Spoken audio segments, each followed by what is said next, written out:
बहुत साल पहले भारत के एक समृद्ध राज्य में राजा विक्रम रहा करते थे।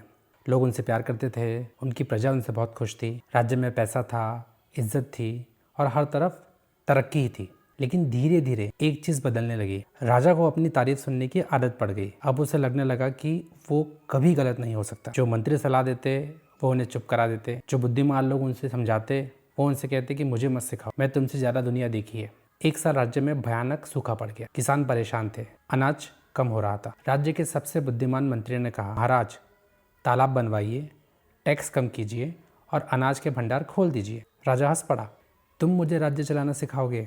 मंत्री चुप हो गया। महीने बीत गए, सूखा और बढ़ गया, लोग दूसरे राज्यों में जाने लगे, व्यापार गिर गया, खजाना खाली होने लगा। सबने फिर राजा को समझाया, लेकिन अब बात समस्या की नहीं थी, बात राजा की ईगो की थी। अगर वो मंत्री की बात मान लेता तो उसे मानना पड़ता कि कोई और भी सही हो सकता है, और उसका ईगो ये सह नहीं सकता था। कुछ समय बाद पड़ोसी राज्य ने हमला कर दिया। सेना कमज़ोर थी, खजाना खाली था, प्रजा नाराज थी, राज्य हार गए। राजा अपने महल, ताज और राजगद्दी सब खो बैठा। अब वो एक आम आदमी की तरह गांव में रहने लगा। एक दिन भूखा बैठा था, तभी एक बुढ़ा किसान उसके पास आया और उसने खाना दिया। राजा ने पहचान लिया, ये वही किसान था जो सूखे के समय मदद मांगने आया था। राजा ने बड़े शर्म से पूछा, तुम मेरी मदद क्यों कर रहे हो? किसान मुस्कुराया और बोला, महाराज सूखे ने आपका राज्य नहीं बर्बाद किया था, आपकी ईगो ने किया था।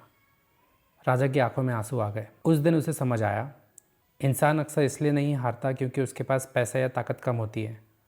वो तब हारता है जब उसका ईगो इतना बड़ा हो जाता है कि वो सुनना, सीखना और बदलना बंद कर देता है। दोस्तों, इस स्टोरी से हम क्या सीखते हैं? जब ईगो बोलता है तो अकल चुप हो जाती है, और जब अकल चुप हो जाती है तो इंसान धीरे धीरे सब कुछ खो देता है, पैसा, रिश्ता, इज्जत और आखिर में खुद को भी।